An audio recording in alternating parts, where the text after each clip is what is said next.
Hello friends, स्वागत है आप सभी का मेरे YouTube channel SB coaching classes पर। और जैसा कि मैंने आपसे पीछे वीडियो में डिस्कशन कर लिया था क्लासिफिकेशन ऑफ हाइड्रोकार्बन, यानी हाइड्रोकार्बन का वर्गीकरण, है ना। वहां पर मैंने आपको एल्केन, एल्कीन, एल्काइन, उनके सामान्य सूत्र और उन सूत्रों से जो फार्मूले बनाए जा सकते हैं उन सभी का डिस्कशन कर लिया था। उसके जस्ट बाद रहेगा हाइड्रोकार्बन का नामकरण, यानी नॉमेनक्लेचर ऑफ हाइड्रोकार्बन। अब देखिए, हाइड्रोकार्बन का जब नॉमेनक्लेचर की बात आती है तो नॉमेनक्लेचर में हम उनका नॉमेनक्लेचर दो प्रकार से, एक तो सामान्य पद्धति होती है जहां पर उनके कुछ सामान्य नाम वगैरह दिए जाते हैं, और एक होती है आईपीएससी नामकरण पद्धति। तो आईपीएससी तो काफी डिटेल में होती है। सामान्य नामकरण पद्धति में क्या है, तो सामान्य नामकरण पद्धति में तत्वों के कुछ सामान्य नाम पाए जाते हैं, एक तो वो हो जाएगा। दूसरा, उनमें विभिन्न प्रकार की स्थितियां होती हैं।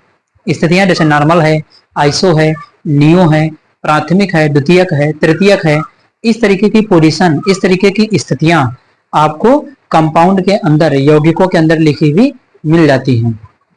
ठीक, तो देखिएगा यहाँ पर ध्यान से लिखा हुआ है कि हाइड्रोकार्बन का नामकरण, नॉमेनक्लेचर ऑफ हाइड्रोकार्बन दो प्रकार से करेंगे। पहला क्या है, पहला है आपका सामान्य नामकरण, यानी कॉमन नॉमेनक्लेचर या सिंपल नॉमेनक्लेचर। तो सामान्य नामकरण या कॉमन नामकरण या नॉमेनक्लेचर, इसमें क्या होगा, कौन कौन से पार्ट हैं देखिएगा। पहला है नॉर्मल, दूसरा है आइसो, थर्ड है नियो, चौथा प्राथमिक, फिर द्वितीयक, फिर तृतीयक। यानी नॉर्मल, आइसो, नियो, प्राथमिक, जैसे कहते हैं प्राथमिक एल्कोहल, द्वितीयक एल्कोहल, तृतीयक एल्कोहल, है ना। सेकेंडरी, प्राइमरी, टर्सरी इंग्लिश में इनको कहते हैं, है ना। से प्राथमिक है तो प्राथमिक को इंग्लिश में प्राइमरी एल्कोहल, सेकेंडरी, सेकेंडरी को द्वितीयक हिंदी में कहते हैं, तृतीयक एल्कोहल को टर्सरी, तो tertiary butyl chloride, secondary butyl alcohol, है ना, प्राथमिक एल्कोहल। इस प्रकार से जब नाम दिए जाते हैं तो वहां पर ये सब आपको किसमें आ जाएंगे, सामान्य नामकरण पद्धति में। ठीक, उसके बाद आईपीएससी नामकरण पद्धति जब देखेंगे तो यहाँ पर आपको संतृप्त, असंतृप्त और क्रियात्मक समूह। ठीक, संतृप्त में आपको जैसे मिलेगा एल्केन। एल्केन क्या होंगे कि जहां पर कार्बन कार्बन के बीच में केवल सिंगल बॉन्ड पाया जाएगा, बाकी बहुत सारी शर्तें होती हैं, वो जब डिटेल में पढ़ेंगे तो जानेंगे इनके विषय में। ठीक, तो एल्केन है, एल्कीन और एल्काइन किसमें आएगा, असंतृप्त में। असंतृप्त का मतलब जहां पर कार्बन कार्बन के बीच में डबल बॉन्ड हो वो एल्कीन होगा, जहां पर कार्बन कार्बन के बीच में ट्रिपल बॉन्ड हो वो एल्काइन होगा। तो ये हो जाएगा एल्कीन और एल्काइन में। उसके बाद अगला है लास्ट वाला क्रियात्मक समूह। तो क्रियात्मक समूह बहुत सारे होते हैं, इनकी पूरी लिस्ट होती है। अलग अलग क्रियात्मक समूह के लिए अलग अलग प्रकार के नियम होते हैं, है ना। इनकी प्रबलता अलग होती है, इनकी पोजीशन, स्थिति वगैरह बदलती रहती है, तो इनके लिए बहुत सारे डिटेल में नियम आपको मिलते हैं। ठीक, तो ये तो जनरल एक क्लासिफिकेशन है जो मैंने बता दिया कि आपको इसका नामकरण कैसे पढ़ना है। तो आप इस क्लासिफिकेशन का स्क्रीनशॉट ले लीजिए, फिर उसके बाद सामान्य नामकरण जो पद्धति है उसका डिस्कशन मैं आपसे चालू करता हूं। तो चलिए देखते हैं सामान्य नामकरण पद्धति को, यानी कॉमन नॉमेनक्लेचर सिस्टम को। तो सामान्य नामकरण पद्धति, सामान्य नामकरण पद्धति में क्या होता है, देखिए बताया गया है कि इस नामकरण पद्धति में कार्बन श्रृंखला की नंबरिंग नहीं होती, यानी कार्बन श्रृंखला की गिनती करने की यहाँ पर कोई आवश्यकता नहीं। नंबरिंग कहाँ करेंगे, जब आईपीएससी पढ़ेंगे तब। तो कार्बन श्रृंखला की नंबरिंग नहीं करनी है, ये ठीक है। उसके बाद तथा उनका नाम सामान्य तरीके से कार्बन की संख्या मैंने आपको याद करवाई थी, एक कार्बन से मेथ, दो कार्बन से एथ, तीन कार्बन से प्रोप, चार कार्बन से ब्यूट, पांच कार्बन से पेंट, छह कार्बन से हेक्स, ये बताया था। तो वो कार्बन की संख्या आपको याद होनी चाहिए। ठीक, कार्बन की संख्या व बंध के अनुसार लिखते हैं। तो कार्बन की संख्या देखनी कि कितने कार्बन हैं, और बंध, बॉन्ड कौन सा है, सिंगल बॉन्ड है कि डबल बॉन्ड है कि ट्रिपल बॉन्ड है, उसको देख करके बस सीधे लिख देना है आपको नाम। ठीक, और अगर मान लिया जैसे मान लिया उसमें कोई अन्य ग्रुप लगा हुआ, जैसे क्लोरीन, फ्लोरीन, ब्रोमीन, आयोडीन, तो ये सब एक प्रकार से सब्स्टिट्यूएंट होते हैं, प्रतिस्थापक, है ना। तो प्रतिस्थापक जब कोई लगा होगा तो बंध के साथ साथ प्रतिस्थापक का नाम भी जोड़ देंगे, कि क्लोरीन लगा हुआ है तो क्लोराइड जोड़ देंगे, ब्रोमीन लगा ब्रोमाइड जोड़ देंगे, आयोडीन लगा आयोडाइड जोड़ देंगे, है ना। या अन्य कोई जुड़ा है तो उसका नाम लिख देंगे, एल्कोहल लगा तो एल्कोहल जोड़ देंगे। ठीक, ध्यान से देखिएगा, तो लिखते हैं। तो ये तो सामान्य सी बात हो गई। अब यह पद्धति कई भागों में विभाजित है, मैंने अभी आपको पीछे बताया था, नॉर्मल, आइसो, नियो, प्राथमिक, द्वितीयक, तृतीयक, 4-5 भागों में डिवाइड है ये। ठीक, तो पहला है, जैसे यहाँ पर फर्स्ट ले लेते हैं normal. Normal hydrocarbon, normal hydrocarbon symbol इसका है स्मॉल एन। ठीक, तो सिंबल इसके लिए क्या यूज करेंगे, नॉर्मल हाइड्रोकार्बन। नॉर्मल हाइड्रोकार्बन किसे कहेंगे, तो जब किसी हाइड्रोकार्बन श्रृंखला में सभी कार्बन सीधी श्रृंखला में जुड़े हुए होते हैं, जब किसी हाइड्रोकार्बन श्रृंखला में सभी कार्बन सीधी श्रृंखला में जुड़े हुए होते हैं तो उसे हम नॉर्मल हाइड्रोकार्बन या क्या लिखा होगा, स्मॉल एन। नॉर्मल के लिए स्मॉल एन लिखा होता है तो उसे हम नॉर्मल हाइड्रोकार्बन कहते हैं। ठीक, जैसे एग्जांपल देखिएगा यहाँ पर, जैसे CH3, CH2, CH2, CH3। तो देखिए यहाँ पर सारे कार्बन क्या है, सीधी श्रृंखला में जुड़े हुए हैं। तो यही कह रहा है नॉर्मल हाइड्रोकार्बन क्या होता है, नॉर्मल हाइड्रोकार्बन वो होता है जहां पर सभी कार्बन हाइड्रोकार्बन श्रृंखला में उपस्थित जितने भी कार्बन हैं एक सीधी श्रृंखला में जुड़े हुए हों, सीधी श्रृंखला में लगे हुए हों, तो उसे हम क्या कहेंगे, नॉर्मल हाइड्रोकार्बन। जैसे यहाँ पर देख कितने कार्बन, 1 2 3 4, चार कार्बन, चार कार्बन से क्या होता है, ब्यूट। और बंध कौन सा है, तो सभी जगह पर सिंगल बॉन्ड लगा होगा, तो मैंने वही लिखा है, तो संख्या और बंध। तो बॉन्ड कौन सा, सिंगल है। कार्बन कितने हैं, 4, 4 कार्बन से ब्यूट। और सिंगल बॉन्ड के लिए जो अनुलग्न होता है वो क्या होता है, जो अनुलग्न होता है वो एन। तो ब्यूट प्लस एन, तो वहां पर क्या बनेगा, ब्यूटेन। और ये कंडीशन किसकी है, नॉर्मल हाइड्रोकार्बन की, इसलिए यहां पर आपको एन का यूज करना पड़ेगा। तो इसको आप लिख देंगे कि नॉर्मल क्या है आपका, ये ब्यूटेन। तो नॉर्मल ब्यूटेन, इस तरीके से नॉर्मल की कंडीशन है और है क्या, ब्यूटेन, तो लिख दिया। या फिर इसको ऐसे लिख सकते हैं, नॉर्मल एन ब्यूटेन। देखिए दोनों में से कोई भी लिख सकते हैं, हिंदी में चाहे लिखिए नॉर्मल ब्यूटेन या इंग्लिश में लिख करके लिख दीजिए एन ब्यूटेन। ठीक, अगला एग्जांपल जैसे देख लेते हैं, CH3, CH2, CH2, CH2, CH3। ये देखिए अगला हाइड्रोकार्बन। तो यहाँ पर पहचानना है कि कार्बन अगर सीधी श्रृंखला में लगे हुए सारे, तो वो आपका क्या है, नॉर्मल की कंडीशन। देखिए सारे कार्बन सीधी श्रृंखला में यानी नॉर्मल है। तो कार्बन की संख्या गिन लेना, कितने कार्बन है, 1 2 3 4 5, 5 कार्बन है। 5 कार्बन से क्या बनेगा, पेंट। और सारे कार्बन सीधी श्रृंखला में तो कौन सी कंडीशन है, नॉर्मल। तो इसे क्या कहेंगे, नॉर्मल पेंटेन। या फिर इसको कैसे लिखेंगे हम, एन पेंटेन। ये देखिए एन पेंटेन। ठीक, तो नॉर्मल पेंटेन चाहे हिंदी में लिखिए या एन पेंटेन आपको लिखा हुआ मिल जाएगा।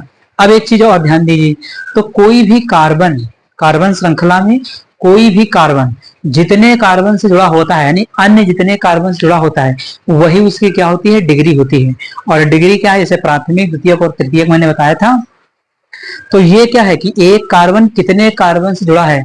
अगर एक कार्बन केवल एक कार्बन से जुड़ा है तो उसे कहेंगे प्राथमिक कार्बन।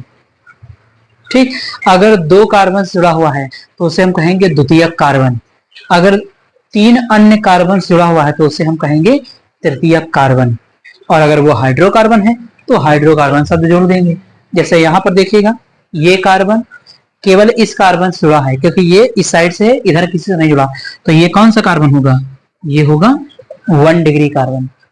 ठीक, ये वाला कार्बन देखिए इस कार्बन से जुड़ा है, इस कार्बन से जुड़ा है, ये कार्बन कौन से डिग्री का होगा, तो एक कार्बन जितने अन्य कार्बन से जुड़ा हुआ हो वही इसकी डिग्री होती है। तो 2 से जुड़ा है तो ये 2 डिग्री कार्बन।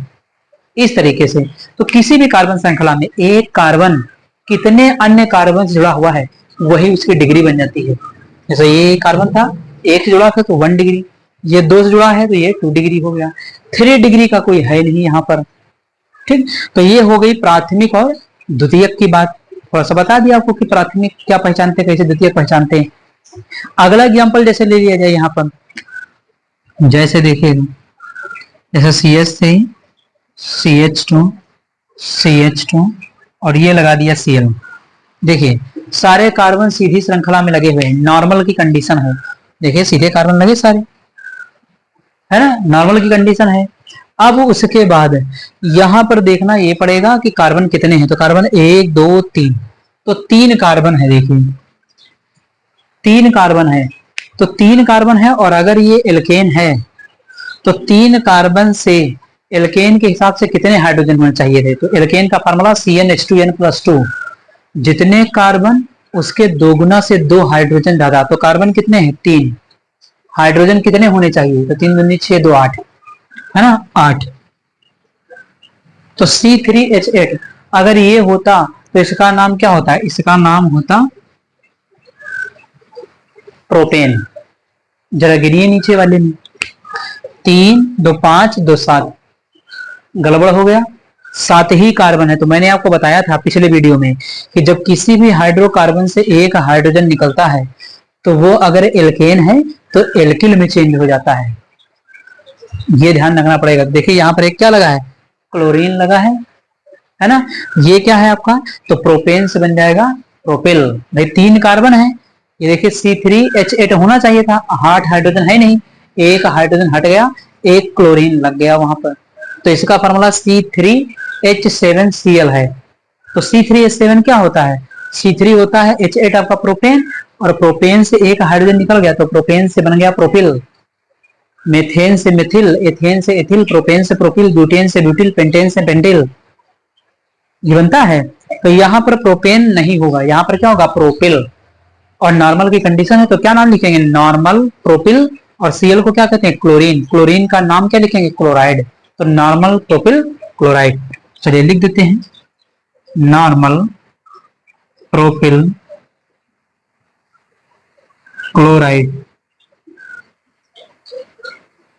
ये देखिए नॉर्मल प्रोपिल क्लोराइड या N प्रोपिल क्लोराइड। इसी तरीके से कोई भी समूह लगा हुआ हो, अगर मान लिया OH लगा होता तो OH का होता है एल्कोहल, तो normal propyl alcohol, normal butyl alcohol, normal pentyl alcohol, normal hexyl alcohol, जिसमें भी लग जाए। नॉर्मल की कंडीशन है, आपको नॉर्मल जोड़ना है उसमें। नॉर्मल की पहचान क्या है? सारे कार्बन सीधी श्रृंखला में जुड़े होने चाहिए। ठीक, तो ये एग्जांपल मैंने आपको नॉर्मल हाइड्रोकार्बन के बता दिए और डिग्री भी यहाँ पर पहचानना सिखा दिया। आप इसका स्क्रीनशॉट ले लीजिए, फिर आइसो और नियो का डिस्कशन मैं आपसे करता हूं।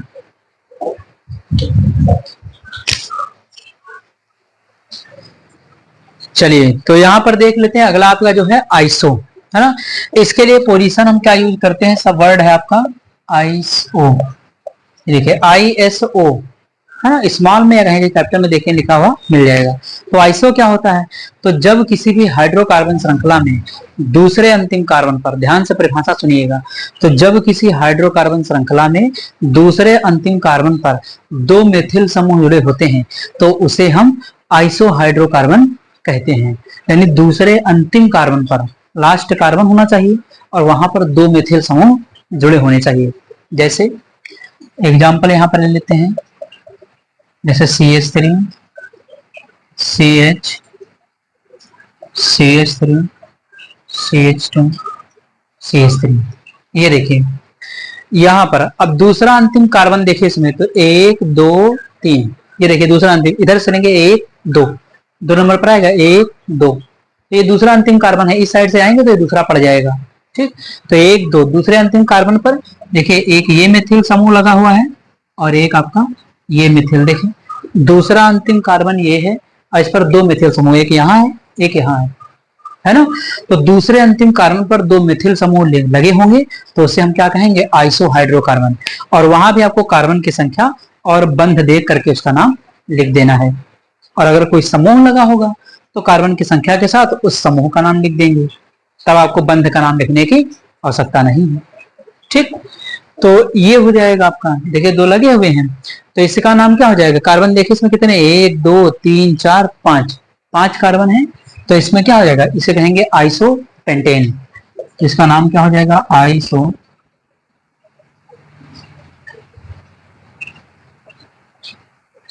आइसोपेंटेन। ठीक, एक नाम तो ये बन जाएगा आइसो के हिसाब से। अब पोजीशन के हिसाब से अगर लिख लिया जाए स्थिति के अनुसार से, तो एक कार्बन जितने अन्य कार्बन से जुड़ा होता है उसे उसकी क्या कहते हैं? डिग्री। तो आइसोपेंटेन हो गया। उसके बाद अगला एक एग्जांपल जैसे यहाँ पर ले लेते हैं, इस जगह पर CH3, CH2, CH, Cl और CH3। तो अगला यहाँ पर ये एग्जांपल लिखेगा। तो इसमें क्या है, अब यहाँ पर देखिए, इसमें तो आपको आइसो की कंडीशन मिलेगी नहीं, क्योंकि तो यहाँ पर दूसरा कार्बन है और दो मेथिल समूह है नहीं, यहाँ पर एक लगा है, लेकिन एक आपका यहाँ पर देखिए क्या है, CH2 है। तो इसमें हम क्या आपको द्वितीयक बता देते हैं। देखिए द्वितीयक कार्बन पर कौन लगा है, Cl, तो इसको हम क्या कहेंगे, 2 डिग्री कार्बन। तो इसे हम क्या नाम दे देंगे, इसे नाम दे देंगे द्वितीयक। और कितने कार्बन, 1 2 3 4, तो द्वितीयक ब्यूटिल क्लोराइड। ठीक, तो इसको हम कह देंगे द्वितीयक, द्वितीयक ब्यूटिल क्लोराइड। ठीक, या इंग्लिश में देखेंगे लिखा हुआ मिल जाएगा आपको, secondary butyl chloride.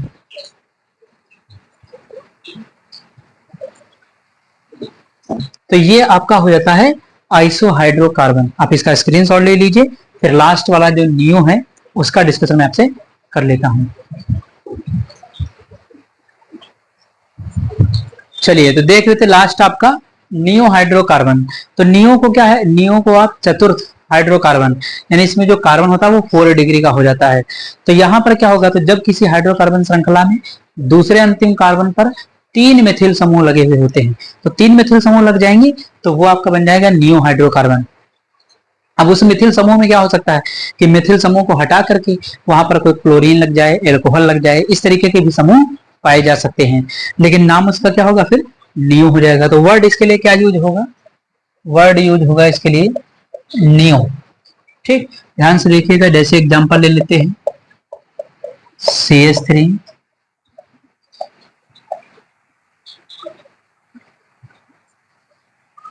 CH2 CH2 CH3, ये देखिए।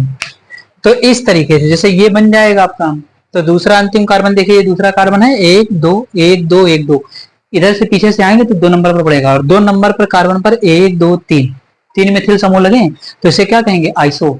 यानी ये वाली पोजीशन आपकी क्या है, इस पोजीशन को क्या कहेंगे, नियो। तो ये हो जाएगी पोजीशन आपकी नियो। ठीक, कितने कार्बन है, तो 1 2 3 4 5 6 7, नियो हेप्टेन, सीधा का नाम हो जाएगा नियो हेप्टेन। इस तरीके से ये पोजीशन नियो है, बाकी 7 कार्बन से हेप्ट और सारे सिंगल बॉन्ड, तो हेप्टेन लगा दिया, है ना।